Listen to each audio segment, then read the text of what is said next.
Et mon cher Philippe, le premier débat des candidats LR au Congrès, c'est pour ce soir. Exactement, ce soir sur LCI, avant d'être départagé par les adhérents début décembre, ce sera du 1er au 4, les 5 candidats vont donc s'affronter. Xavier Bertrand, Éric Ciotti, Valérie Pécresse, Michel Barnier, Philippe Juvin. Alors attention, je vous vois venir, le débat ce soir sera courtois. Ceux qui s'attendent à une foire d'empoigne vont être déçus, a dit le président des Hauts-de-France. Même état d'esprit dans l'entourage de Michel Barnier. Voilà ce qu'il a dit, il n'y aura pas de sang sur les murs. Oui, vous allez voir. J'ai des bonnes relations avec tous les candidats, a déclaré Éric Ciotti. Et oui, vous l'avez compris ce soir, ceux qui s'attendent à des attaques, à des échanges très musclés vont être déçus. Non, ce soir le débat des LR, ce sera plutôt... Ce rêve bleu. Et oui, Valérie, Éric, Xavier, Philippe, Michel, main dans la main sur un tapis volant pour échanger autour de 4 thématiques: l'économie, l'immigration, la sécurité ou encore l'international. De toute façon, les adhérents ne supporteraient pas de voir leur famille politique se déchirer. C'est ce qu'a dit un cadre anonyme encore du parti LR. Et d'ailleurs, c'est pour ça que la consigne a été donnée. Un débat courtois pour ce soir, d'autant plus que le président du parti, Christian Jacob, a convaincu tous les candidats de se montrer demain ensemble à Colombey-les-Deux-Églises à l'occasion du 51e anniversaire de la mort du général de Gaulle, où bien évidemment il y aura une photo de famille. Vous êtes déçue, Françoise ? Non, ce soir, un débat courtois. Ils n'ont pas d'autre choix, si vous voulez. Je pense que ça va être courtois, mais on peut être courtois et bien faire. sûr, il faudra tout de même qu'il démonte. Bah oui, C'est la moindre des choses. C'est là que tout le monde est là au bout d'une heure.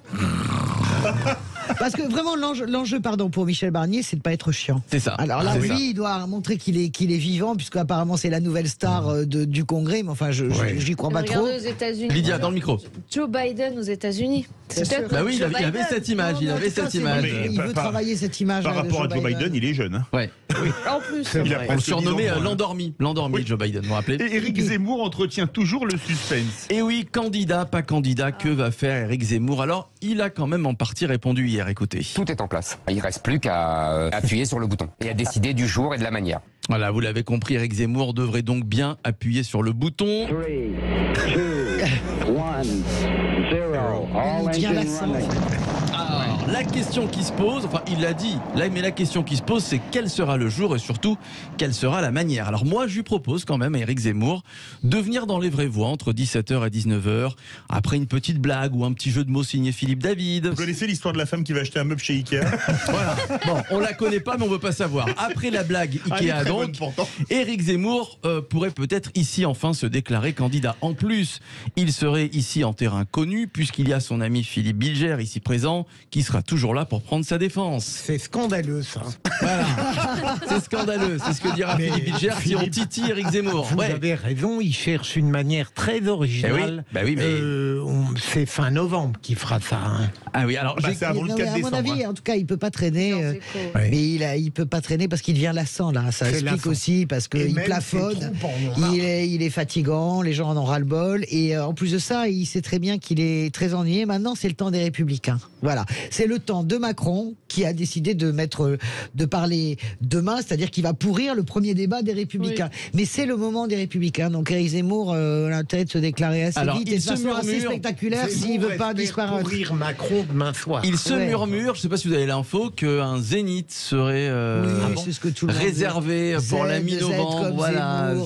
Alors, vous avez entendu dire ça? Ah oui, j'ai entendu ça. Alors à partir du moment où ça cavale dans toutes les rédactions, c'est que c'est certainement très très faux. Vous voyez, parce que j'entends ça depuis ce matin. Ah bon? Z, Zénith, Nani, Z comme Zorro. Tous les 15 jours, on entend quelque chose. Il y a 15 jours, ça devait être cette semaine, autour de l'anniversaire. Ça devait être le 9 novembre, autour de l'anniversaire de la mort du général de Gaulle. Alors, le coup de théâtre quand même, le coup de théâtre, parce que finalement, on s'attend tous à ce qu'il soit candidat. Le vrai coup de théâtre, ce serait quoi? Qu'il l'annonce demain. Non, mais qu'il ne le soit pas. Qu'il ne soit pas. S'il l'était, qu'il l'annonce demain, parce que là, il tue l'intervention de Macron. Aussi, c'est vrai. Est-ce qu'il est encore possible qu'Éric Zemmour décide de faire marche arrière et de ne pas être candidat? Il serait franchement serait ridiculisé. Moi, je ne crois pas. Il serait ridicule. Je pense que c'est possible s'il y a des problèmes aussi simples que l'argent et les parrainages.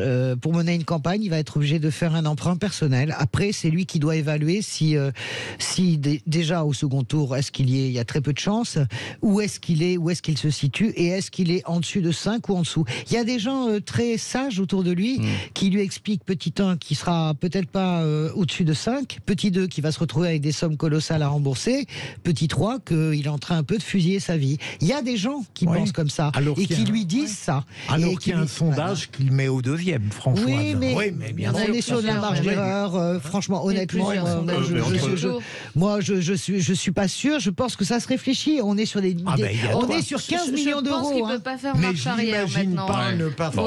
Et je pense qu'il fera plus de 5%. Après, le second tour, effectivement, il y a eu plusieurs sondages qui l'ont mis au second tour. Moi, je pense qu'il ne va pas plus loin que 5 ou 7. Je ne sais pas. Mais en tout cas, au-delà des 5%, je pense qu'il en tout cas, notre invitation pour les vraies voix est lancée. Il n'y a pas de souci. Et en attendant que Éric Zemmour réponde, je l'espère, favorablement à cette invitation, je vous dis au revoir. C'était toujours très bon. J'aime beaucoup le bruitage, notamment des fusées qui partent. Bon, mais Philippe Rossi, c'est toujours très bon. Vous êtes très bon. Je vous raconterai la blague d'Ikea, mais